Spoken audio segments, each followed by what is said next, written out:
Doãn Quốc Đam, từ thánh vai phụ đến nam chính phim hình sự gây sốt. Sau nhiều vai phụ, Doãn Quốc Đam lần đầu đảm nhận vai chính nặng ký trong phim hình sự độc đạo. Doãn Quốc Đam, tên thật là Đào Trọng Hùng, sinh năm 1988 tại Thái Nguyên, được ví là tắc kè hoa của màn ảnh Việt. Anh thi đỗ vào Đại học Sân khấu, Điện ảnh Hà Nội với điểm chuyên môn cao. Anh từng làm nhiều công việc như trợ lý trường quay cho đoàn phim để kiếm sống trước khi trở thành diễn viên. Trong sự nghiệp diễn xuất, Doãn Quốc Đam đã thể hiện loạt vai phụ trong nhiều dự án như Người phán xử, Quỳnh búp bê, Mê cung, Hướng dương ngược nắng, Phố trong làng, Làng trong phố. Dù hóa thân vào nhân vật nào, Doãn Quốc Đam cũng đều để lại ấn tượng đậm nét với khán giả. Thánh vai phụ của màn ảnh nhỏ Cảnh soái ca của Quỳnh búp bê 2017 là một trong những vai diễn đưa tên tuổi Doãn Quốc Đam đến gần khán giả.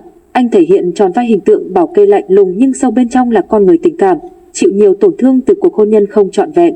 Đến Fedora trong Mê cung 2019, Doãn Quốc Đam khiến công chúng bất ngờ bởi màn hóa thân ấn tượng. Anh một mình đóng hai vai, một là sát nhân Fedora biến thái nhưng có chỉ số IQ cao, người còn lại Photomat Long Nhật, anh trai song sinh của Fedora, bị mắc tự kỷ ám thị.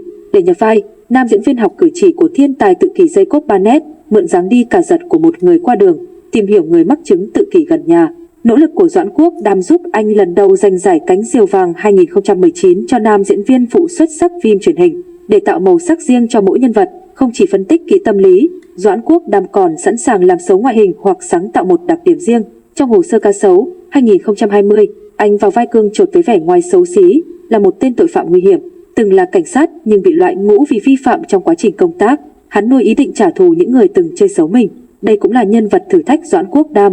Ở dự án Đấu trí 2022, vai diễn của Doãn Quốc Đam là Tuấn Nháy, giám đốc công ty sản xuất kit test xét nghiệm COVID-19, có tật ở mắt. Khi dịch bệnh căng thẳng, Tuấn móc nối với các lãnh đạo y tế, giám đốc CDC mọi tỉnh thành để nâng giá kit test nhằm trục lợi. Với phim Phố trong làng 2022, Doãn Quốc Đam nhận nhiều lời khen từ khán giả nhờ vai mến trí phèo, mến quanh năm rượu chè, thường đánh mắng vợ con nhưng thực chất lại là người luôn khao khát trở nên lương thiện. Những cảnh say rượu, chửi bới được nam diễn viên thể hiện chân thực, giúp những cảnh phim của anh đều thu hút người xem. Trong cuộc phỏng vấn với phóng viên Dân trí, Doãn Quốc Đam cho biết, khi mới vào nghề, anh đã xác định không đi con đường đóng vai chính. Tôi không đẹp trai như Mạnh Trường, không khả ái như Hồng Đăng và cũng chẳng khí chất như Việt Anh. Vì thế, tôi sẵn sàng đi con đường mà cả ba anh không đi. Tôi chỉ làm những vai ngắn nhưng hơi dị và quái một chút, vậy thôi. Các diễn viên khác có thể muốn xây dựng cho mình hình ảnh đẹp trên màn ảnh, nhưng tôi thì ngược lại.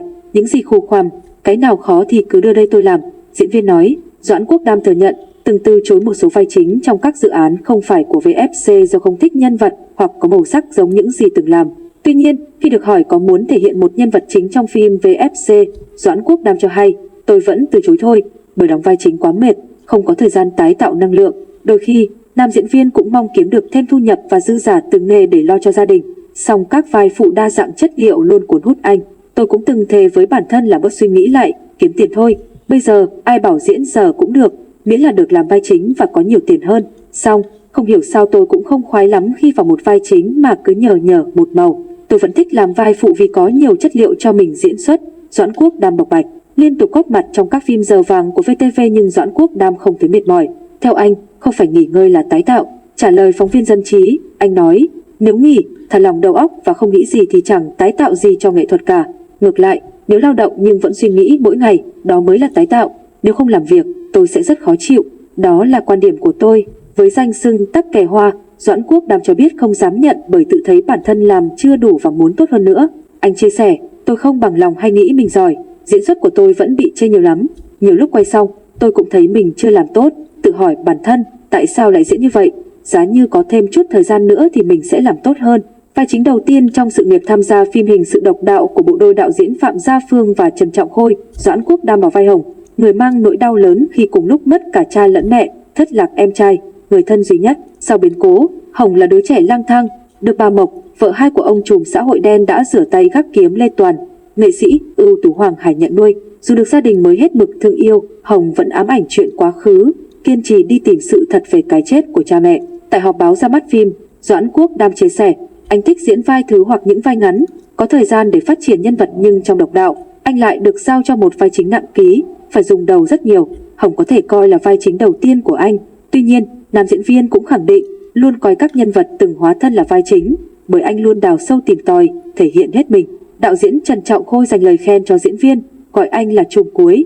Đó là một diễn viên mà khi đạo diễn hô diễn thì diễn rất nhập tâm, thậm chí xuất thần, không tài nào đoán được anh ấy sẽ diễn như thế nào. Đạo diễn đánh giá, trên một diễn đàn yêu phim, khán giả Galim cho biết, thích hình tượng hồng của Doãn Quốc Đam, vai mới này cuốn quá, tạo hình nhân vật tóc dài, đẹp trai, thông minh, kiểu vừa chiến mà vẫn khéo léo, mềm mỏng. Nhiều khán giả nhận định, dù thể hiện nét hài hước, phá phách hay thâm trầm, điềm tĩnh, Doãn Quốc Đam đều cân được.